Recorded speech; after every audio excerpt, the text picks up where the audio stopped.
All right, good evening. We will call the Provo City Planning Commission hearing for August 14th, 2019 to order.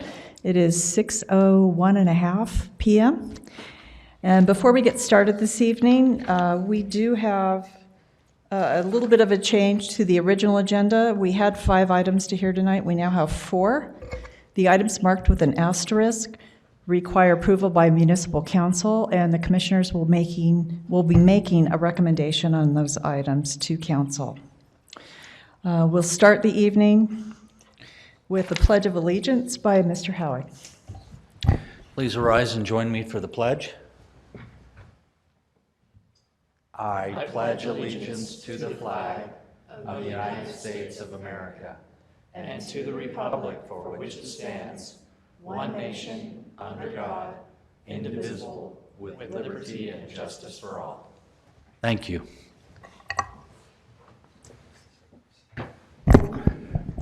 All right, I'll ask our Commissioners to state their name for roll call and whether they have a conflict of interest with any items on the agenda, beginning with Ms.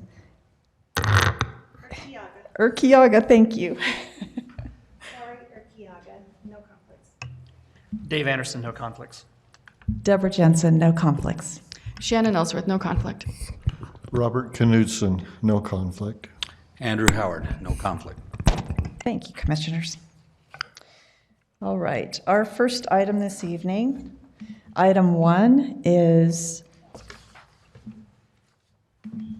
the following. Atlas Tower 1 LLC requests a conditional use permit for a proposed telecommunications facility, including an 85-foot monopole located at approximately 1449 West 1150 South in the A1.5 agricultural zone, Sunset Neighborhood. And Mr. Maxfield will present item 1. Thank you. As you recall, this item was heard at your July 10th Planning Commission meeting. At that meeting, you requested the applicant to consider some other sites, specifically on the south side of the Lakeview Parkway. The applicant did meet with engineering and went over some of those sites. However, engineering found there were restrictions because of wetland issues over on that south side. The one piece we thought was privately owned is actually owned by the city also. And it just made it impossible to do that. The applicant then went back to the provider. They reevaluated their sites and came back to what was actually their original site they'd looked at, which is by the Bible Church there. And so now they're proposing to locate their pole there. You notice there is a reduction in the height of the pole, and from plans we received today, it's actually down to 80 feet now. So difference of about 25 foot height in the pole.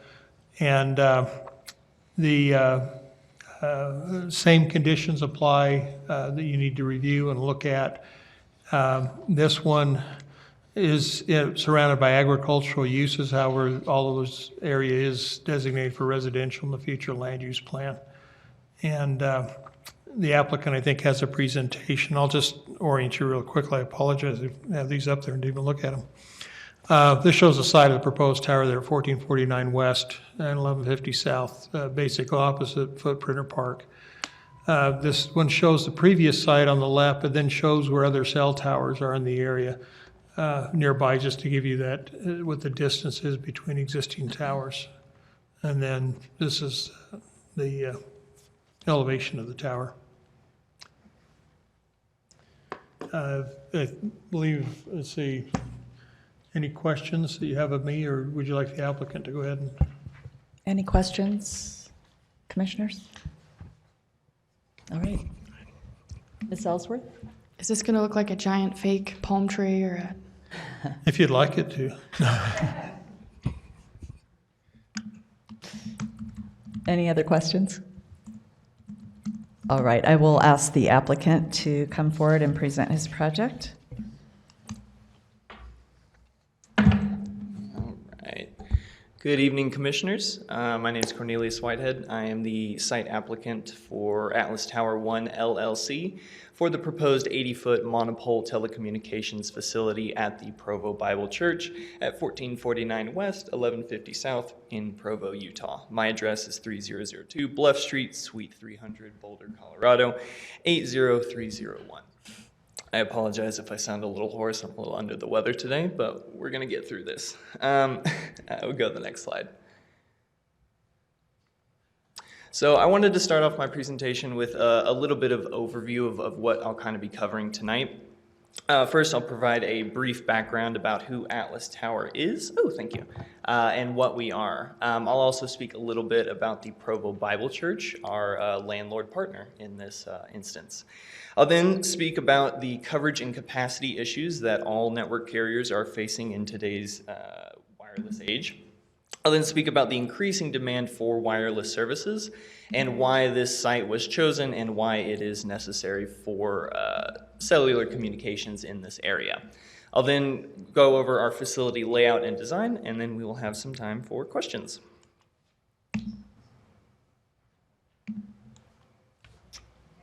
Okay.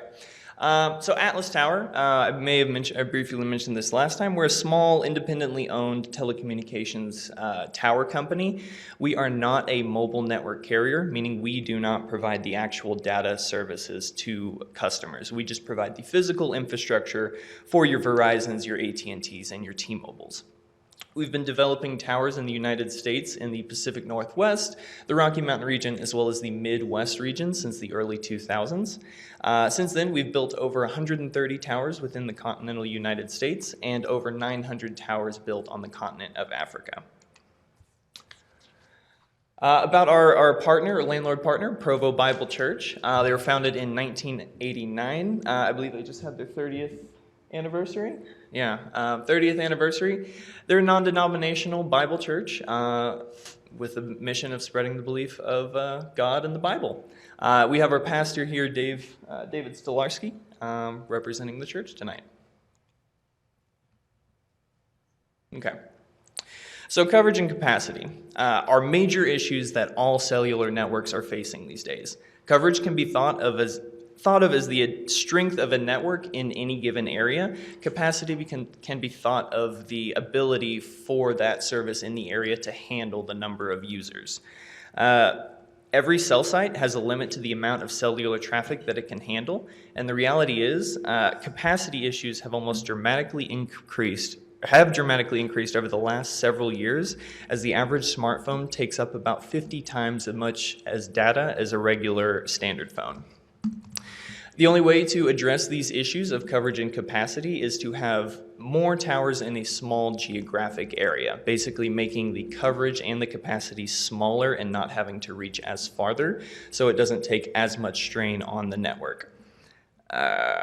So every user that attempts to access the network at any given location adds stress onto the existing towers.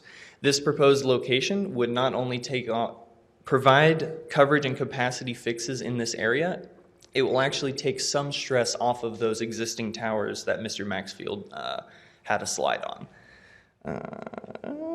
Due to the increasing cell phone usage, an unreliable network can be a safety risk. Because an increasing number of people are cutting the cord and going wireless, most first responder and 911 calls are made by cell phones these days. Typically, it's about 80%, but 70% is over the national average, as you can see right there. If cell networks are severely degraded, users are unable to make calls to services in the area, which can be difficult for first responders, police, firefighters, as well as EMS to get to these areas. These issues can be exacerbated in the event of natural emergencies or even football games, or where there is a lot amount of people trying to use their cell phones. So as I said, wireless demand for data services has increased 238% from 2016 to 2018. 80% of 911 calls originate from a cell phone. Over 50% of households are now wireless only, and more than 75% of prospective home buyers prefer a strong wireless signal when choosing their where to live. So we do commonly hear the concern, but service at my house or area is fine. And that may be true for one device in the area. T-Mobile uses a highly detailed, high-level network statistics from every server and device in a given area to determine where they invest and where they need to fix coverage and capacity. Wireless services are mobile and serve any device in the area. This is not just going to help the residents of Provo. This will help anyone who visits, comes to, shops in, or is just nearby Provo. Different applications have different quality needs. For example, slow data is fine for analog calls. However, it would make it difficult for a police officer on duty to get data to his dispatch laptop with a deep graded network.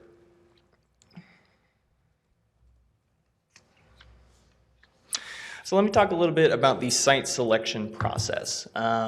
This site, we identified the search area given by T-Mobile. As I mentioned, they identified it because they lack in coverage and capacity in the area. We then reviewed the City of Provo codes to identify any locations in the area that met the city code requirements. Then we determined if those identified properties that met the city code have enough space to actually host this type of project. And then we reach out to landlords in the area to actually see if they have any interest. We do this by sending mailers, knocking on doors, and follow-up calls.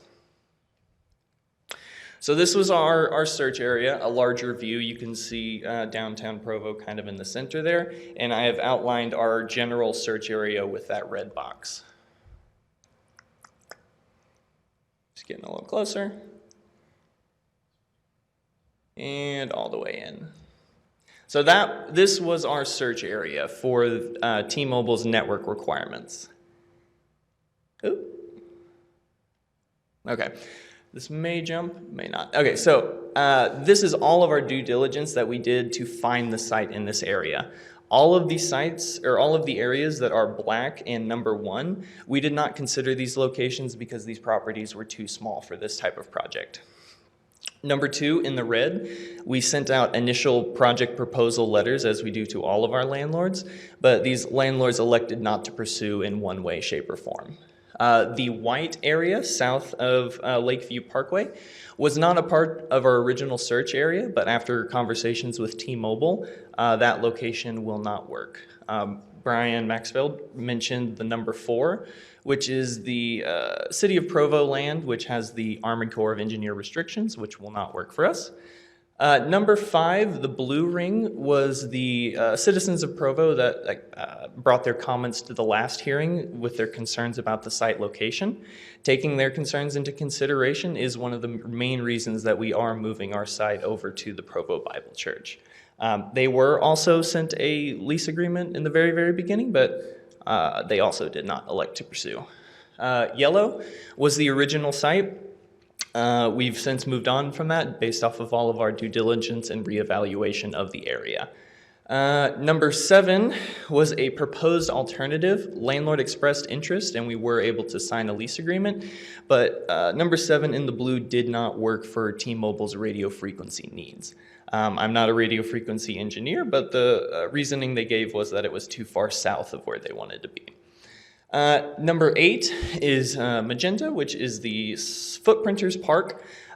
This would work for radio frequency needs, but T-Mobile would rather work with Provo Bible Church than have to come to an agreement with the city. And then number 9 is our new proposed location. We're working with the Provo Bible Church to improve their service in the area. We view this location as a win-win-win. We get to put and provide service in the area. T-Mobile gets to put their antennas up. The Provo Bible Church gets to benefit from this agreement, and we are all kind of in a good place. It's a community benefit. This is going to help with first responders and network issues in this area. So here's our actual site location. Here's an aerial view of the Provo Bible Church property. And here is an overview of how our access will look. I spoke with David Day of Public Works, and they are fine with having our egress and ingress from West 1150 South on the eastern side of the property, where our tower will be located down in the southeast corner. Here's a little bit more detailed view of what the ground equipment will look like. We will have T-Mobile in the southeastern corner. We will have the ability to lease out to 3 other carriers if they do have need in the area. The only thing that would change is we'd put their ground equipment where it says future lease by others, and then we would add their antennas on the tower. Adding additional carriers does not require adding additional towers, which is why we designed them that way. So this is actually what our tower is going to look like. After our conversations with T-Mobile and their radio frequency needs, we came to the conclusion that they don't need a 105-foot tower, and they only need an 80-foot tower to meet their coverage needs of the area. So we've reduced our height by a good 20 feet, and we are also proposing a wood slat fence down at the bottom to kind of hide some of that ground equipment. So in conclusion, this wireless communications facility will provide a much-needed wireless solution for the current residents of Provo, as well as provide service for any future wireless needs in the area. Applicant has met all conditions set forth in the City of Provo zoning code and has made all due diligence to address all comments made from the previous Planning Commission hearing. Atlas Tower 1 LLC respectfully requests the approval of our 80-foot monopole wireless communications facility at 1449 West, 1150 South, Provo, Utah, 84601. Any questions? Thank you, Mr. Whitehead. Thank you, Mr. Whitehead. Any questions for Mr. Whitehead? All right, thank you very much. All right, I will open up the hearing to public comment for item 1. Do we have any neighborhood chairs from the Sunset neighborhood? Or any other neighborhood chairs present who would like to address item 1? Beth Malagood, Southwest Area Representative. Since they meet all the conditions as per the Planning Commission, you guys don't really deal with the aesthetics and stuff like that, but I'm just going to kind of put a plug in at this point in time for the Southwest Master Plan that we're drawing up the design standards for that, and I think that this is something we really need to consider in those design standards and how we want that to integrate and look within the neighborhoods. But again, Planning Commission, you guys just deal with, is it feasible and does it meet code? So I'll bring that up at council too. I have a question. What would you change if you could about it? I would love to see it on the south side of the parkway, honestly, because Different location. Maybe let me just ask my question Okay, differently. Sorry, you were on certainly a good track there, but at this location, this facility, is there anything you'd change about it there? I'm wondering why it's on the corner, because if I remember correctly, you have to have a fall radius around it where you can't build, if I'm remembering correctly. And at that point in time, that actually limits the land use around it on other people's property, so it actually infringes on other people's properties next to it. So, I think there was a swamp or something next to it, wasn't there? it's There's a actually pond a farmed. little bit further east from there. So I'm just wondering where the fall radius is and how it affects the surrounding and how that would integrate into development within the master plan, because, because once you start sticking towers in, you can't build up to that fall radius, and so it changes how that plan is going to look in the future. Okay. I have never heard that, incidentally, that building a tower here would somehow impact what somebody can do on an adjoining property. They're not buying an easement, they're not doing anything, so I don't think that it would impact what somebody could do next door. I don't. We can ask staff to But clarify. Well, if I'm just wondering wrong. about the fall radius, because to my understanding, and correct me if I'm wrong, to my understanding, there has to be a fall radius around it to where it doesn't, am I wrong on that? Ryan? Yeah, the ordinance requires it to so be that's an 1.5 ordinance. times next to a residential area. Okay, so it And will so- affect future development, potential future development it will affect. But that wouldn't restrict somebody from a neighboring No. property from building something closer to. Right, yes, we discussed this at the last meeting on the other site. It's really an antiquated requirement anyway, because cell towers really don't fall over. They're- You never know. Microbursts happen.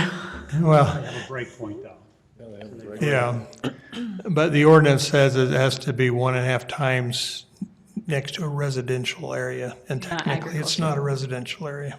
Well, I've and like I assumed- said, right now, it meets all requirements, so it doesn't break any requirements now, but future planning, how does it impact future planning?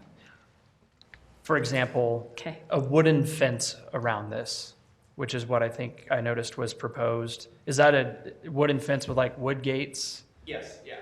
Okay. Not see-through. So I think things like color of the tower, what kind of screening you have for the equipment that's on the ground, I think those definitely are fair game for the planning commission to talk about. So that's maybe more of what I was Oh, okay. intending to ask. Sorry, I wasn't very clear.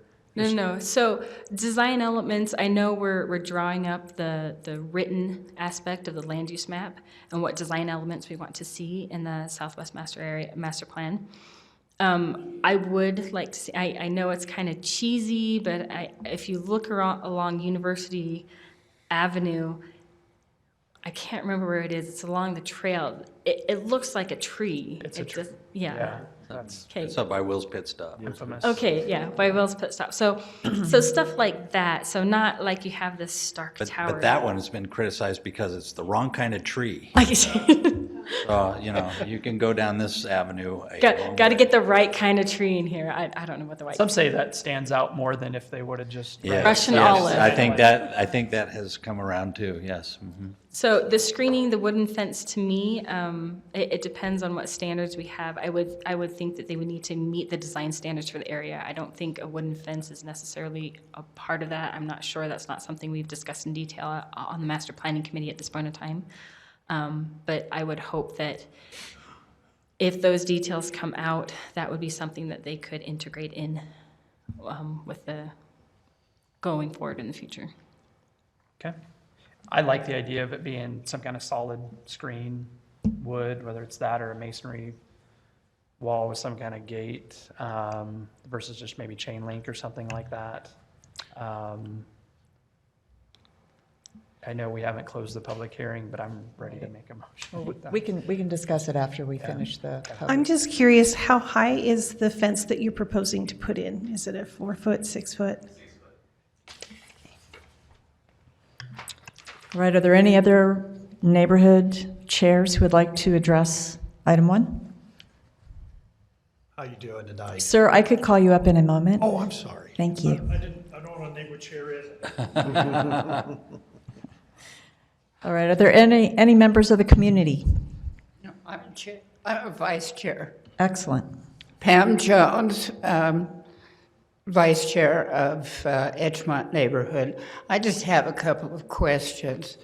What kind of consideration is given to birds and kites and other things that might be in the air? Is there a problem with nesting in the tower?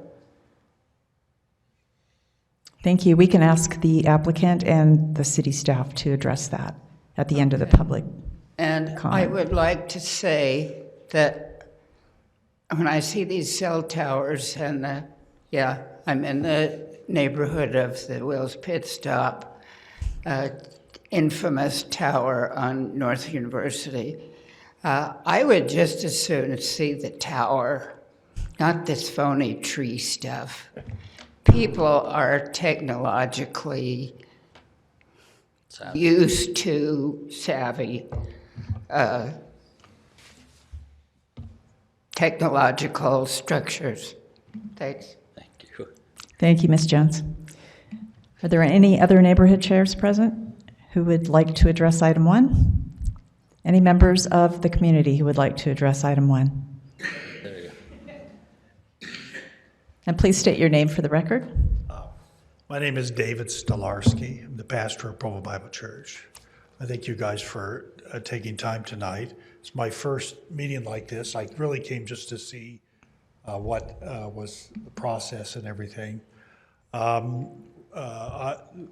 We were contacted about the tower. It is a benefit for us as a church. It provides extra income for us. One of the things that we had talked to the Atlas about was what kind of tower it would be, what effect it would have on, it's not really a neighborhood yet, but we knew that it's be a neighborhood someday. And we talked about what impact it would have on our future to be able to expand as a church someday.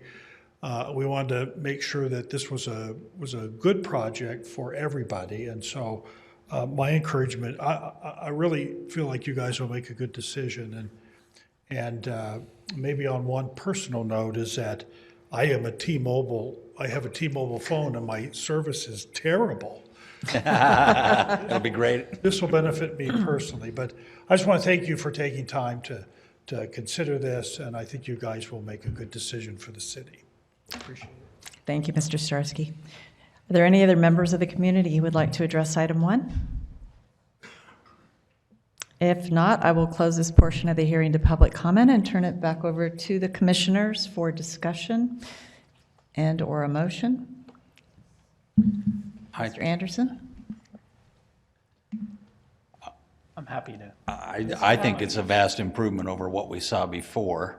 I think the site gives it a lot of future flexibility, especially if it's a church. You can imagine them putting a steeple in and burying it inside the steeple or something like that. So I think that is a win-win as we've seen it in the past.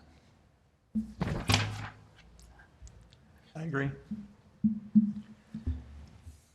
Any other comments, thoughts? Madam Chairman, I'd like to make a motion that Mr. we Howard? approve this conditional use permit for a tower on, where it says here, conditional use permit for the erection of an 85-foot monopole cell tower at approximately 1449 West, 1150 South, as presented in item 1. Thank you, Mr. Howard. Do we have a second to Mr. Howard's motion?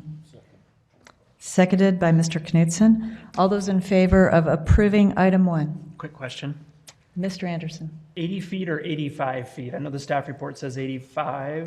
Yeah, they're proposing 80, so it's under 85. Do you mind if we? 80, I amend it to 80 then. Okay, motion amended to 80 feet. Still seconded by Mr. Knudsen. All those in favor of approving item 1? Aye. Aye. Any opposed? All right, item 1 is approved, and that was by unanimous vote. Birds are going to be okay with this thing? Yeah, we do all National Environmental Protection Agency testing. Birds, water, everything's going to be fine. Thank you. Thank you so much.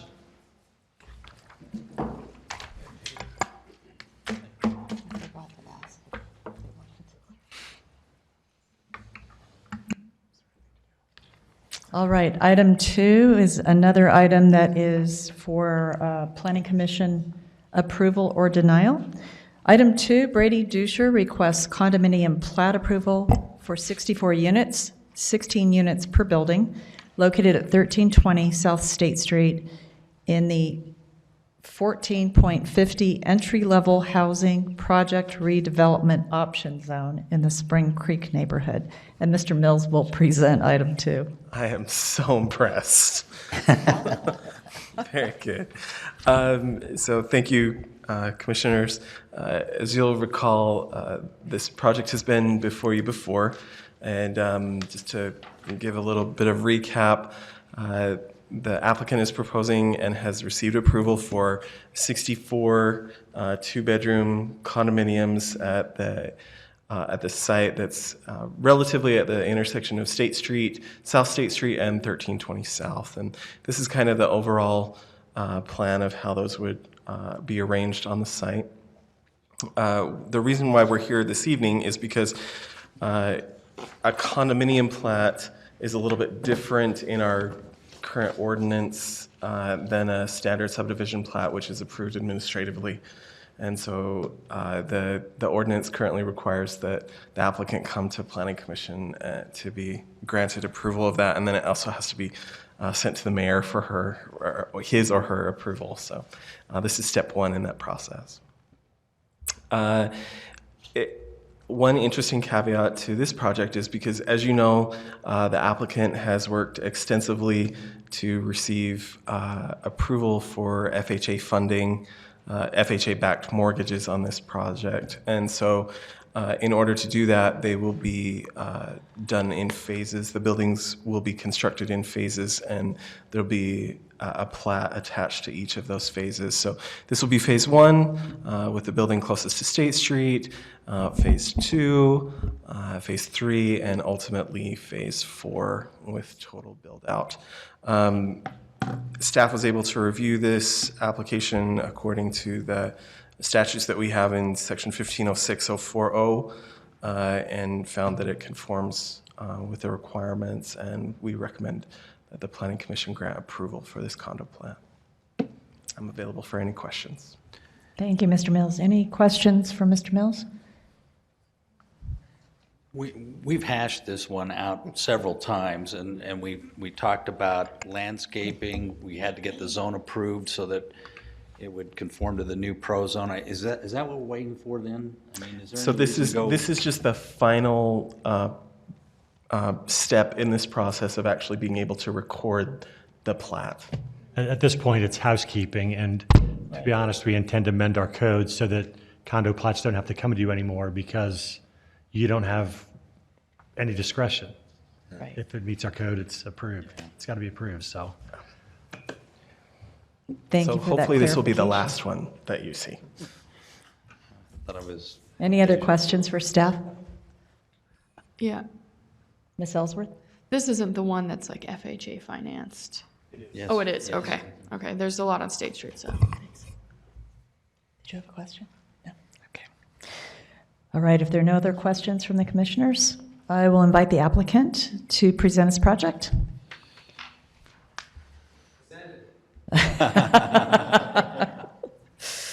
All right, any questions for Mr. Duscher from commissioners? All right, then I will open it up to public comment and invite the neighborhood chair for Spring Creek neighborhood to address item 2. Can I do it like you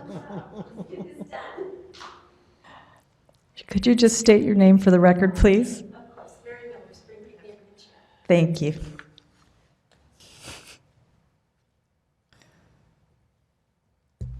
Commissioners, any questions for the neighborhood chair? Okay. Any other neighborhood chairs present, excuse me, who would like to address item 2? Any members of the public who would like to address item 2? All right, I will close it to public comment and turn it back to the commissioners for discussion and/or a motion. And this is for approval or denial. Commissioners? Madam Chairman, I'll make a motion. Mr. Howard? I don't recommend. I move that we approve a 64-unit plat located at 1320 South State in the 4.50 entry-level housing project development option zone as presented in item 2. Thank you, Mr. Howard. Do we have a second for Mr. Howard's motion on item 2? Second. Seconded by Ms. Ellsworth. All those in favor of approving item 2? Aye. Aye. Any opposed? All right, item 2 is approved, and that was also unanimous.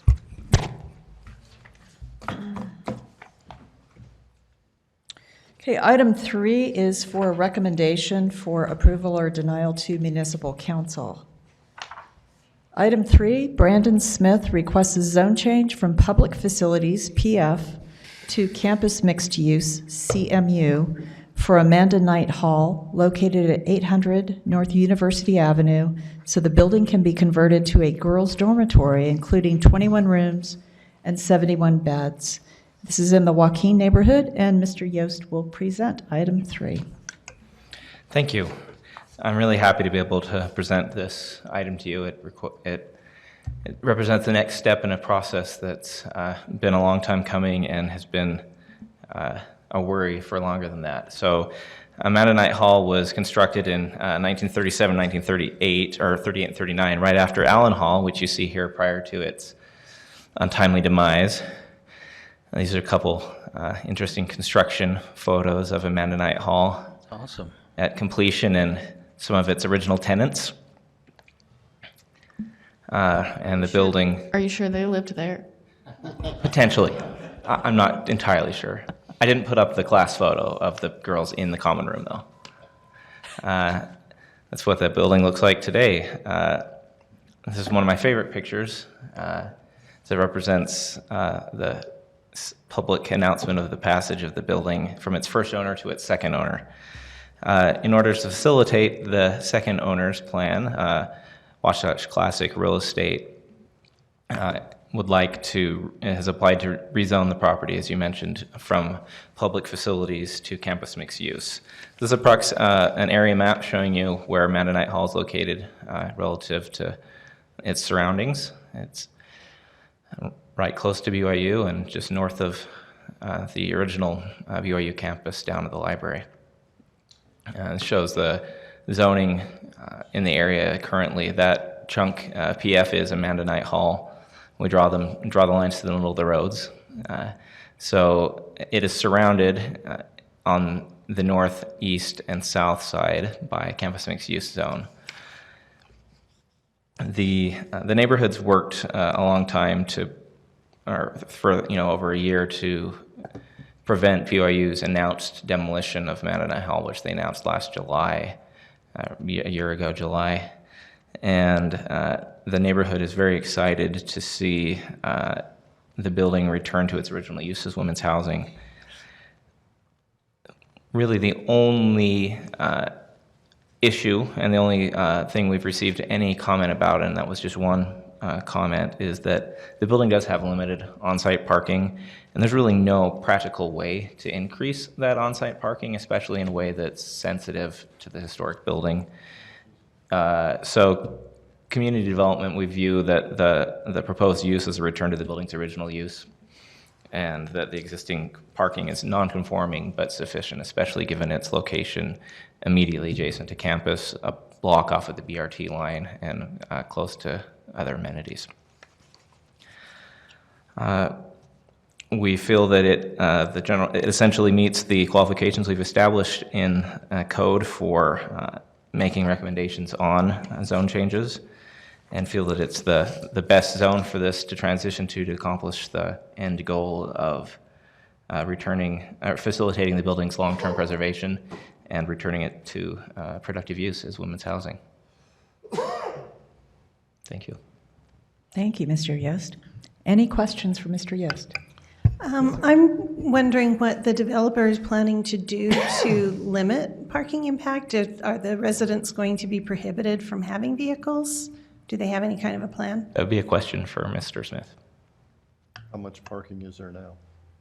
23. Any other questions for Mr. Yost? All right, thank you. At this time, I'll invite the applicant to present his project. Mr. Smith? Good evening.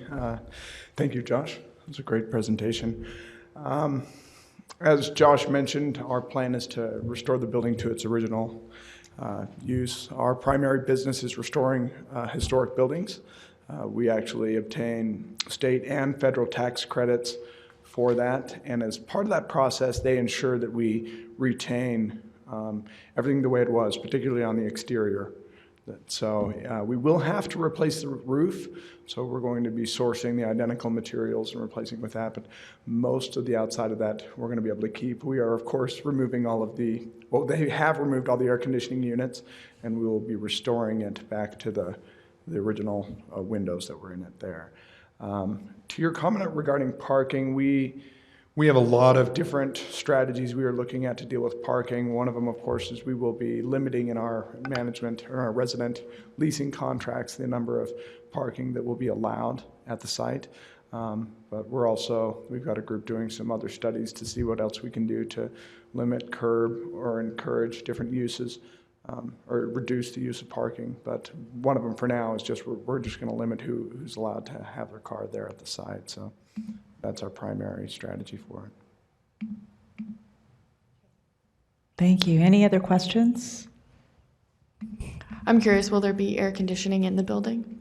Yes, we are looking at different strategies. This is not our first, this is not the first building we've had to deal with this in. We have a couple of systems that we can install that will not have an exterior protrusion or anything that will damage the facade of the building, but will still allow us to have air conditioning in the building. We have some strategies we like more than others, but in all instances, we will be having air conditioning in the property. So, Timing. What kind of time frame would you anticipate? we wanted to be sooner rather than later. We have two concerns in the market right now, and one of them, of course, is labor. The market is just incredible. We have a hard time getting our crews on site and getting things done soon. Also, we are at the mercy of BYU's off-campus housing approval committee, and there's no guarantee that it will be approved or what that time frame will look like. They did not want us to start that process until we had fully finished the transaction with BYU, so there wouldn't be any connection with the transaction. So we are just starting that process, and hopefully that'll be done soon. We would like to be ready for occupancy by January, but candidly, I actually expect this will be a summer-fall occupancy next, not this summer. Obviously, it's not this fall, but the subsequent fall. But there is a small possibility we'll be done by spring. We move fast with our projects. We go really quick, but our contractor's concerned he won't be able to get to it soon enough. What's the extent of the renovation inside? Substantial. I mean, very substantial. We'll be replacing the boiler, and in order to qualify for our state and federal tax credits, we actually have to equal our cost basis in the building to qualify for them. And so that's minus the land value of it. So in all of our projects, we actually go down to the bones of the building. We redo plumbing, HVAC, electrical. We go all the way through the property and upgrade everything that we can without, of course, affecting the historical quality of the property. So it's going to be, all the way. It's a new building with the historic shell. Yeah. Kind of that. Yeah. Any other questions for Mr. Smith? Thanks for honoring this landmark in our community. We're excited. We're really appreciative of Josh and the efforts of the city and the State Historical Society for saving this building. It wasn't one we were watching, and so we're really glad because it was that attention that brought it to our attention and allowed us to step in and be the ones to be able to save this building. So we're really excited. Good work. Thank you so much. Yeah, thank you.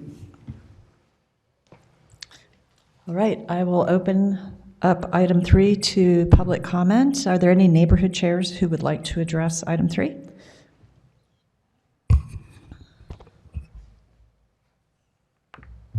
Again, Pam Jones, Edgemont Neighborhood Vice Chair. My freshman year at BYU was 6364. That was my address. The last year that it was a dorm, which brings me to my question. I noticed that it has been proposed as a dormitory rather than multi-unit apartment building. Does that mean you're going to restore the kitchen and the lunchroom also? That's actually really a typo or a mistake in the noticing. It will be apartment units with kitchens and bathrooms in each unit. Okay. I went back there many, many years after I graduated, and I was shocked how small it was. Either the building shrunk or I got bigger. Yeah, it's probably going to have some widening of the staircases and some good renovations on the rooms. Thanks. Thank you, Mrs. Jones. Are there any other neighborhood chairs present to speak to item 3? Any members of the public who would like to address item 3? Seeing none, I will close it to public comment at this time and turn it back over to commissioners for discussion, a motion. Any further questions? Seems like we should do this. I mean, if you look and see Mr. how it Howard? fits. Yeah. You want to do this one? Oh, I can do it. Ms. Ellsworth. I move that we recommend to the City Council for approval a zone change from public facilities to campus mixed use for the Amanda Knight Hall located at 800 North University Avenue so the building can be converted to a girls' dormitory. Thank you. Do we have a second for Ms. Ellsworth's motion? Mr. Knudsen? Seconded by Mr. Knudsen. All those in favor of forwarding a positive recommendation to Municipal Council on item 3? Aye. Aye. Any opposed? All right, that's unanimous. We will send a recommendation for approval to Municipal Council on item 3. Thanks, Josh, for, taking care of that one for us. That was a big accomplishment by staff and by the Landmarks Commission. It's fantastic. And a big a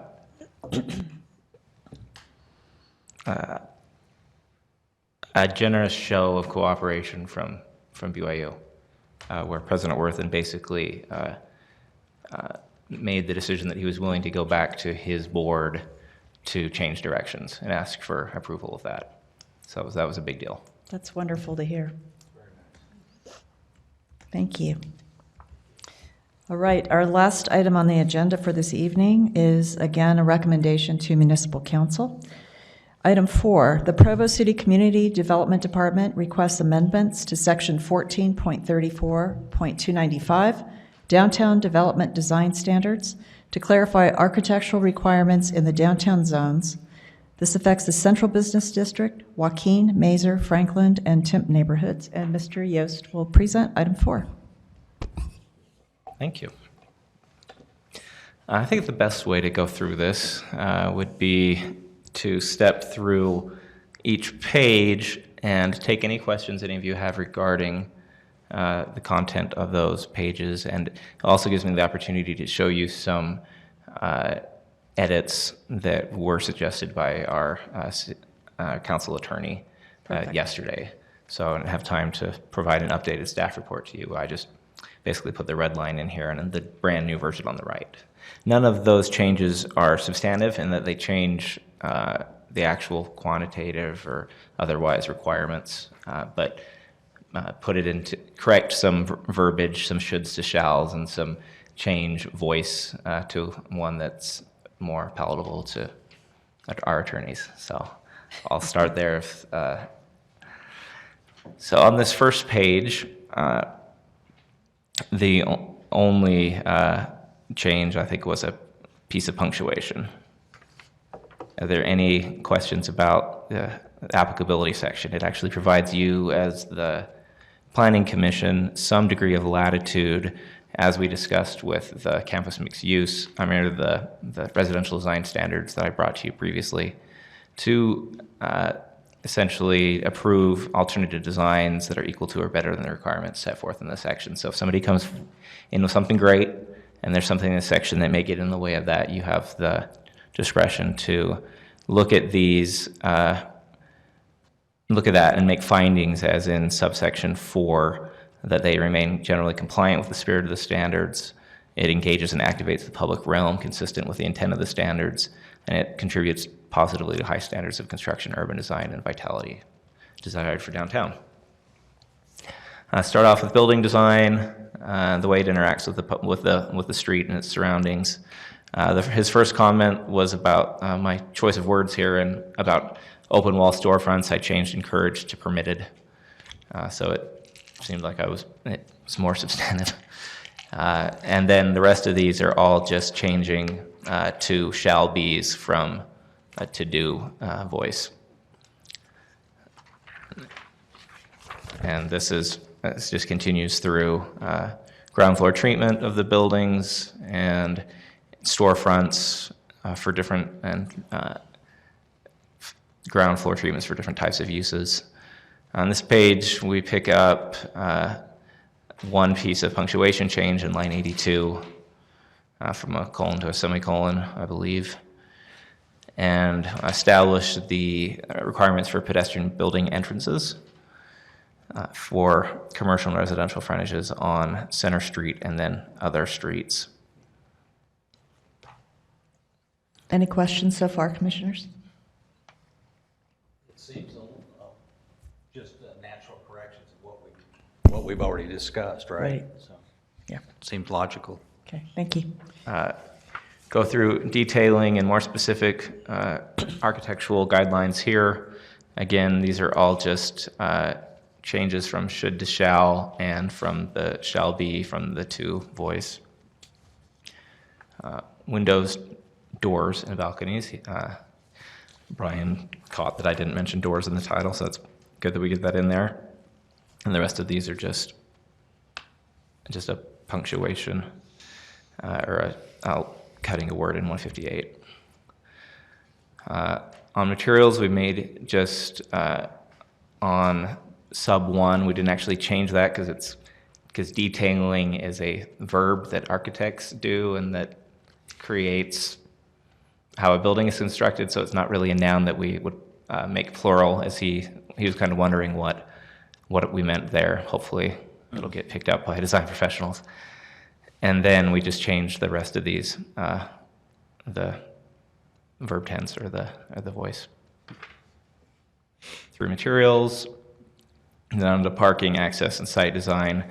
This is where we really get into some of the stuff that will give us more discretion or better guidance to applicants for projects that we've dealt with, like the Freedom Commons project.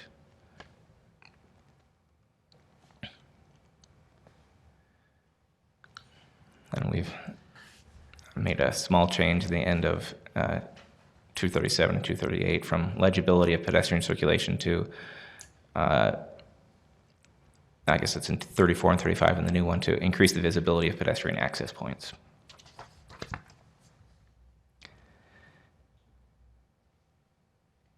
And then we're off by lines here, but basically just accepted his changes to clarify the boundaries and change shalls to shoulds.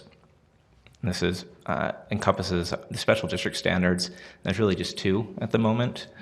The startup district, which is 300 south to the rail, and University west to the western edge of the downtown one and the ITOD boundaries, which kind of go from 450 west to 300 west and up to 300 south. It kind of jogs along through the Frankland neighborhood.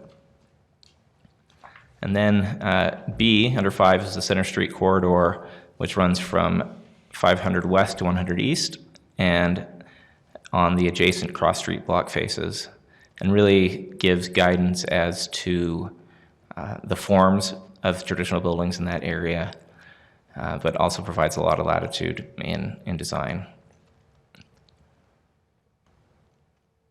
And that takes us through the end of the document, just changing those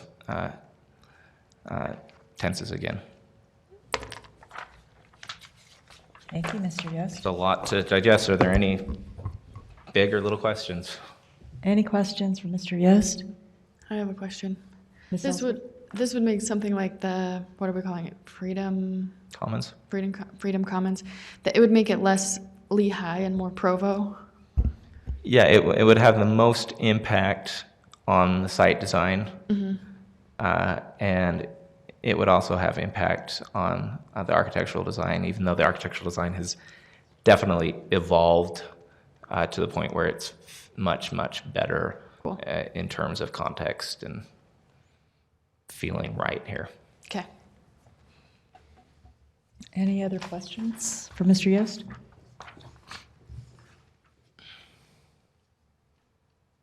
Mr. Day? I'm David Day with Provo City Public Works. Just wanted to point out a couple public works concerns that you may or may not have seen. On line 159, it talks about balconies are allowed to overhang 5 feet into the city right away. We just wanted to point that out. We have a concern for safety on that one. And then Line 220 talks about vehicles exiting a parking structure, and we would rather that just say comply with our sight distance requirements rather than having a audible or visual alarm. And then just as a general note, in the downtown area, we have a lot of problems dealing with zero setback. We just don't have any room to put utilities and stuff, so I know that's not part of this document, but that's something we deal with on every project. The zero setback leaves no ability to do anything with the infrastructure, is like grease traps, water meters, all that sort of stuff like that, so. Wouldn't you want those located behind the building in any event? Yeah. Not on the street face. They try to put them inside the building, but then that's difficult too, because you have a big manhole lid, and where do you put that inside of a building? So we'd just have proposed that you think about, what that zero setback means for interfacing with the public way. So that's our concerns. So Any questions for Mr. Day? Is the zero setback a change from what it was before? No, that's what it currently is. So- I think it's 0 to 10 feet is what it says right now. But the 0 has just been very difficult for us to fit things in. So.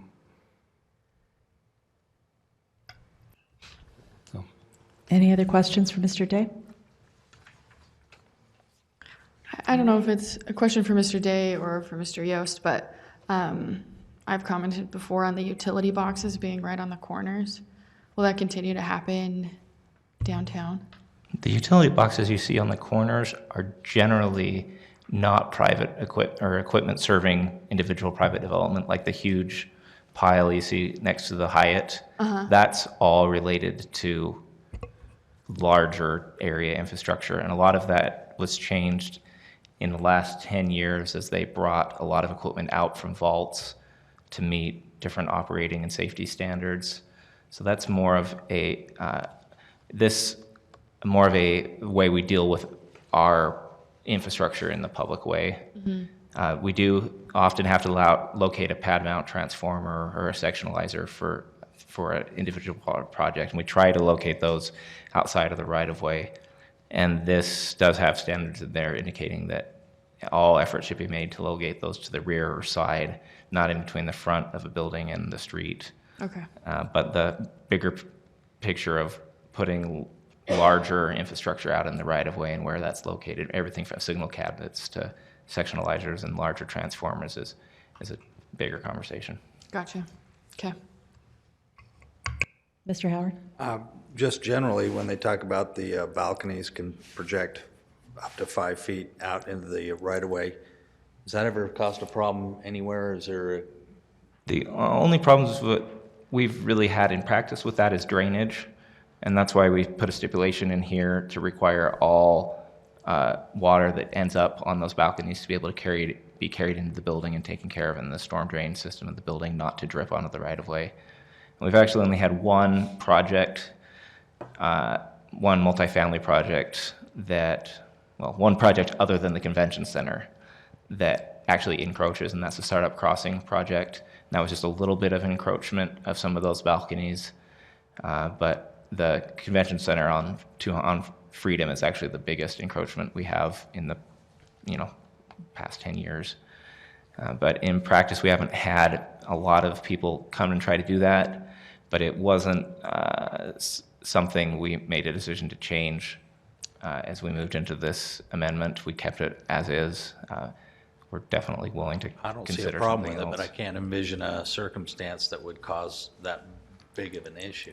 I mean, basically, the worst case scenario question is, what if you had something like Campus Place on 7th East, or whatever that's called, on 7th North and 9th East, 9th East and 7th North. where we've pushed the sidewalk back to accommodate a turn lane. We have a little bit of crown in the road. We only have a 7-foot sidewalk. The property line's at the back of walk. We've got a 5-foot balcony. A big box truck comes on our right close to the curb, and they're tilted over on the crown of the road, and maybe that box truck hits that balcony. Or we've had some issues lately where a building was actually not placed right by the surveyor that marked the building, and it's too close to power lines, so they're going to have to bury the power lines at substantial expense because they're distribution lines, transmission lines. But that's really where everything is working against you. It may be a problem, but generally in downtown we have, especially at the corners, we have more distance from the property line to the edge of the travel way. Yeah. So not as big a concern, but there is a worst case scenario where maybe something could happen. I think that issue kind of plays into some of the concerns that I have about just what has been built in Provo and that interface that exists between the doors that we're really concerned about, maybe getting eyes on the street or just access and different things like that, and how that interfaces with somebody that's on the sidewalk. And when you come out of a door and, for example, maybe there's a required landing for a set of stairs and that's the public right-of-way, I don't think that serves anybody well. I don't think it serves people that are in the public realm on the sidewalk, where maybe we're really trying to promote pedestrian activity and that type of a thing, or people that live there that might want to have some access to the outside, a little bit of space to utilize outside. And when you're directly on top of people, again, I don't think that works well. I don't think anybody's served well by that. And I think it kind of plays into the value that you get out of having some well-placed space so that maybe you get some things that live between the public realm and a building, and it's not just this stark hardscape everywhere, which we seem to have a lot of with new projects in Provo.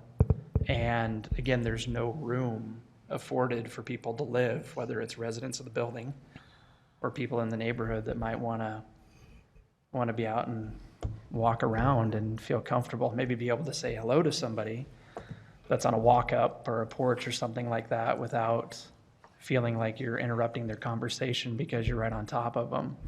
And I have the same feeling about the balconies, whether they're actually encroaching into the, that plane that might extend up from the ground into infinity, or just close to it. That proximity of people that are in their private space to you in the public space, I think matters tremendously if the goal is to create a community that people want to get out and spend time walking around in and enjoying, or living in these domiciles. So I think that's something that I'd really love, Madam Chair, to spend some more time maybe thinking through and looking at just that. Again, I call it a lot of different things, but for me it's really that interface between dwelling units and what happens at that street level, taking into account both the desires of people that will live there and those that will be in the right-of-way, trying to think through what's best for them. I've seen a number of ordinances that I think do an outstanding job, even graphically, of describing different approaches that you take to where utilizing 2 or 3 feet in a particular way really does help to, I think, create a community that is much more livable than some of the things that I'm seeing built today in Provo. Do we have anything, Mr. Yost, in this particular piece of standards that addresses some of his concerns? We do. Just to kind of run down those, we don't allow encroachments at the street level, so you can't bring a landing out onto the sidewalk. That's why on the southern 2 or 3...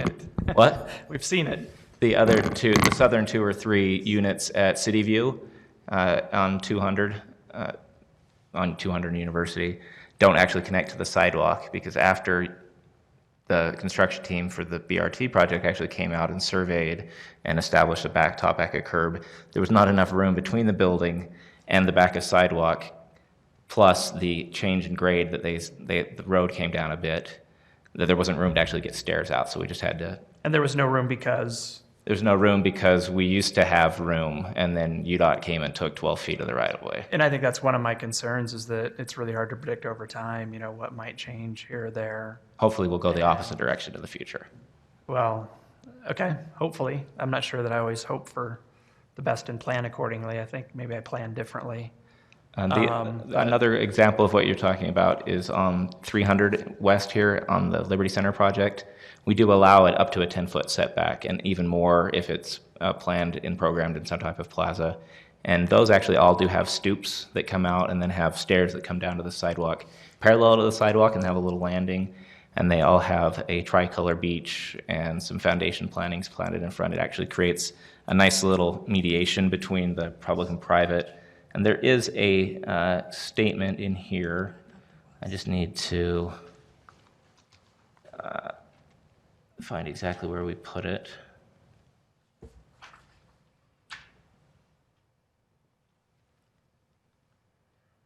I think we can release you, Mr. Day. Okay. Thank you. Didn't mean to keep you standing there. Because Mr. Jones made a change to it, so I just...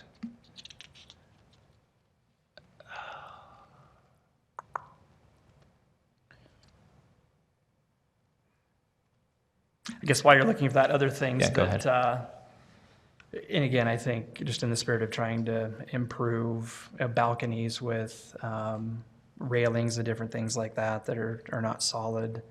So people then put up tarps or different things like that to, provide some screening. And I just think there are a number of different ways that with a little bit more time and effort on this, we can probably eliminate some things that I don't think we really want to see, that are pretty that are pretty easy to police, but just probably warrant a little bit more time to go over.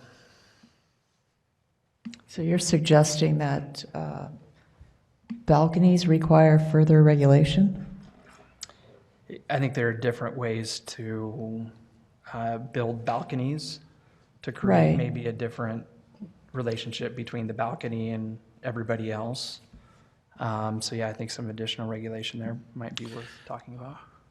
Are there any other projects that are in the pipeline that would be, could be improved by getting this done now and having it amended later? Or is it a good idea to sit and wordsmith it? I mean, the balconies have been, the minimum dimensions are spelled out, that the design must be integrated into the overall building design. You've addressed drainage. I personally think that balconies that interact with the sidewalk or the public right-of-way kind of help to activate the street, because you have people on those balconies, interacting with the people on the street. It increases that sort of sense of liveliness and community, in my opinion. I certainly agree with that. I guess for me, the balcony doesn't need to hang over the public right-of-way or abut it in order to accomplish that. And again, I think there's a certain amount of maybe elbow room that really helps to activate it in a positive way versus to make it feel like people are literally on top of one another, and therefore there's an uncomfortability that comes with it. Would you feel better about it if the vertical clearance, right now it's 10 feet? 10 feet. Would you feel better about that if it were more like 15 or 20 feet even? Typically, if you're in a mixed-use environment and you have balconies above storefronts, the floor-to-floor on that first floor commercial space is going to be typically 18 feet. Yeah, it would be. Maybe 20 feet if somebody's, really wants to make it more flexible, like a live workspace on the ground floor. I guess from my perspective, the balcony and probably the setback go more hand in hand. That is the horizontal setback than a vertical separation. That makes some sense. And again, I think first of all, allowing somebody maybe to go within 5 feet of a property line, I don't view that as wasted space. If the goal is to make people feel comfortable when they're out in the public realm, versus rubbing elbows on buildings when the building's right on the property line, or having handlebars on bikes catch on buildings because they're right against a property line. That for me is probably going to have some effect on where that balcony comes, how close it gets to a street. I guess that's a philosophical difference. I've had professors way back in the day who insisted that the narrow sidewalks were not a problem in commercial areas because it forced people to interact with each other as they passed by on the street. You couldn't just anonymously, you didn't have all this space. You actually interacted with everyone as you walked along, whether that was to say hello or... So there's two sides to that argument. And I think most of us probably would agree to that to an extent, right? But at some point in time, and I think, again, it's a matter of, how lively do you want to make a street? What do you want people to feel comfortable doing or not? And frankly, I think some of the sidewalk widths that we have downtown are probably dramatically smaller than what most urban design folks or people that are really promoting walkable communities and things like that would support. So I think that does play into the need to be cognizant about providing some room for things to work a certain way. Any other commissioners have thoughts on this? Well, what's the urgency on this thing? Yes, do we have any projects in the pipeline right now that this would have immediate effect upon, that we would like to see that happen? There's nothing currently in the approval track right now in this area. We know, that there are projects, potential projects out there, but we don't have anything that we've either seen a concept for that we're anticipating immediate application on, nor is there anything in the approval process that is would be impacted by this. So I'll just, Ms. Ellsworth, did you have a comment? Yeah, I haven't studied balconies maybe as much as you guys have, but I would feel more comfortable if it was, if there was a little more space between the balcony and the right-of-way. Something you also probably want to take into account is this does not govern setbacks. All the setbacks are governed in the zones. Yeah. So there's probably not a lot we can do in this ordinance specifically to your concern to address some of Dave's concerns. They might be they're obviously a bigger conversation, but they have impacts, probably more impacts to the actual base zones than some of the things in this. There could probably be more things added to better convey some of those sentiments. For some reason, I cannot for the life of me find the paragraph that says mediate between the public and the private space with, semi-private. We go from the sidewalk to a stoop to a door when we have residential frontages. Yeah. It's just escaping me at the moment, but it was in there.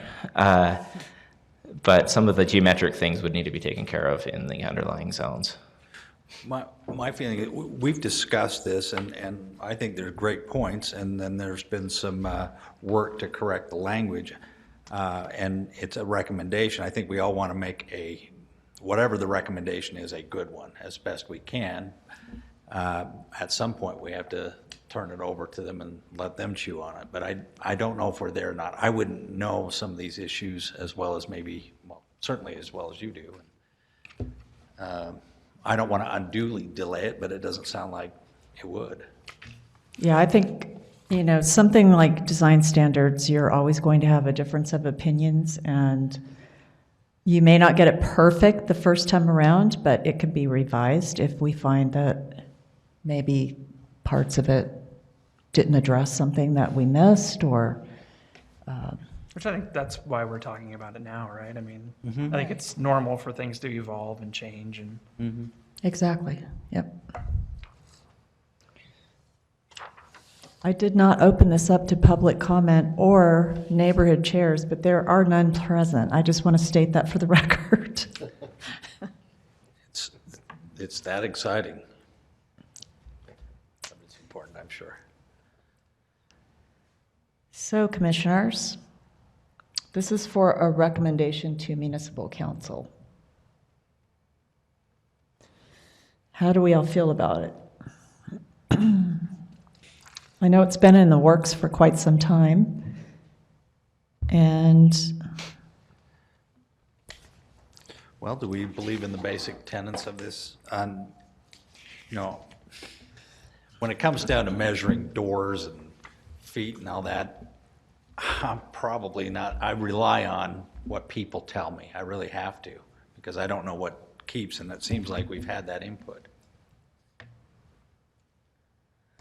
I'm just imagining if this was built, walking down the sidewalk, if there's a balcony that is 4 feet-ish over my head, that feels tight. That's the height of like a house bedroom, right? what's an awning set at the bottom of an awning? 8. 8 feet. Yeah, I think New Skin's projecting canopy over Center Street is probably at about 12. Yeah, theirs is high, yeah. But so the canopies, most of the fabric canopies you see along Center Street are in the 8 to 9 range at the bottom edge of the valance. But I don't know, I think an awning, a fabric awning feels different than a structural. Absolutely, that's just a reference structural point. balcony, Yeah. right? Yeah, there's a different feeling there. It feels like a roof. And you won't get that on primaries or on streets where commercial first floors are required, because you have to maintain that 14 feet clear, which gets you to what, floor to floor? Like he's probably 18. Yeah, yeah. So it'll be high. You have to maintain, you can come as low as 10, which was what it was before, and we added the caveat as long as you maintain the required floor to floor or clear first floor requirement, and that would apply on Center Street and the other areas where commercial is required. So a secondary street is the only place where you would see a balcony at 10 feet above the sidewalk? You'd have to look at the underlying zones Yeah. and how they regulate that, but it definitely applies to anywhere where first floor commercial is required. So Center Street from 100 to 500, University from 200 or 300 to 100. So most of those areas, but it may be worth examining that on the specifically in the zone to see if there's areas where we would want not to have first level balconies where we had residential first floors, and you'd get that balcony at 12 feet or something. Because we require 10 clear for a residential first floor, and I think 3 feet maximum first floor elevation above curb. So you could have a stoop and then 10 feet, but you could have nothing and then 10 feet. So that may be something I want to look into in more detail. I think there's some things that we could probably review just by way of some cross sections and different things like that some other communities use. It needs graphics. Helpful to talk about. It does need graphics. I've been working on graphics. Yeah. It's just been taking a really long time. So we just made the decision to just get the text in front of you, because I'm not going to get any more of the graphics done before tomorrow. Right. Instead of graphics, I mean, if they're being drawn, maybe images with examples and measurements on those. You're doing a lot of sections, a lot of modeling to give us agnostic drawings, because sometimes people get really attached to something in a photograph that Yeah. shouldn't, but it can go any, we're well open to direction on that. That's just kind of how LA has a really great set of standards, and they have some really good line drawings that you can tell have a route there, but you're not picking up specific buildings or specific things that people might catch on to. Yeah. That was kind of where we were going, but it's pretty labor intensive. It is. Well, just in the spirit of wanting maybe to take some more time to go through those types of things, I'm ready to move that we continue this, maybe the next meeting or meeting after that, just to maybe have a little bit more in-depth discussion on any of the. I'll second that. It seems to me like there's no urgency, and there's been a fair amount of discussion what we can end. Do you think we can have some sort of diagrams soon? No. No? Some sort of Pardon me? diagrams or whatever you're looking for. We can pull some things up. That's a labor-intensive process. I don't think staff is going to be able to provide that in the short term, especially there'll be a planner down for probably a month. And Yeah. If we wanted to continue to discuss it, just relative to me kind of communicating my thoughts, it'd be easy for me to pull some things together and route those to staff, or if we want to wait, I'm certainly comfortable with that.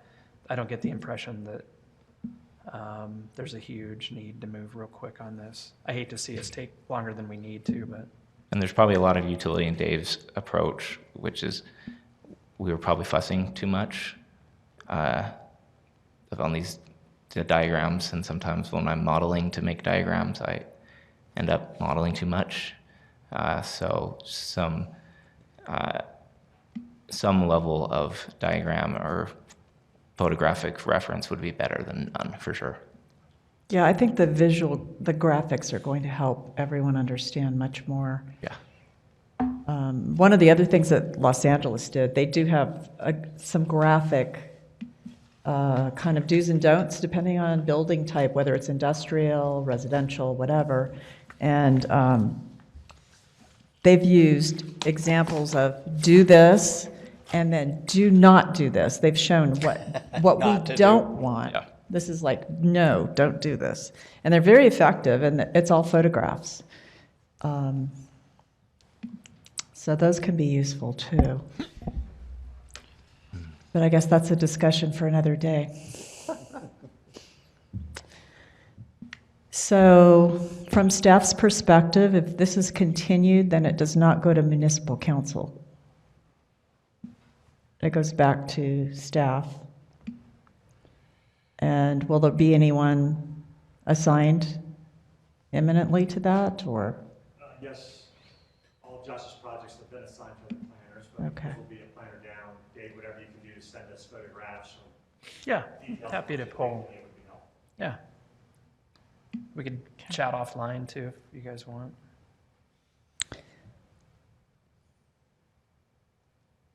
I would not have thought of LA as a city with. Great I'm just guidelines. looking now at some of their stuff that. They're impressive. excellent, Yeah. yes. They have an urban design group. Clearly, they must. And yeah. that's all they do, yeah, citywide.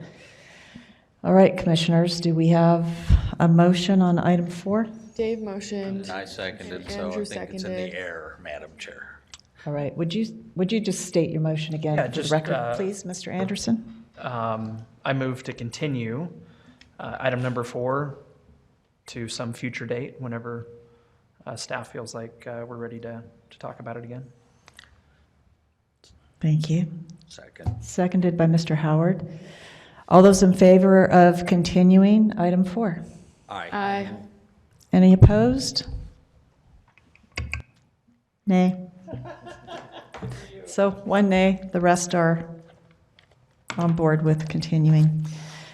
Do we have a motion to adjourn? So moved. Second? Seconded by Ms. Urquioa? Urquiga. I'll get it. I'm so sorry. Urquiaga. Urquiaga. Got it. Thank you. Yes, we're adjourned. It's all on YouTube here. Thanks, guys. What ethnicity is that? Okay. Basque? Okay. Because it's spelled with a U, correct? It's spelled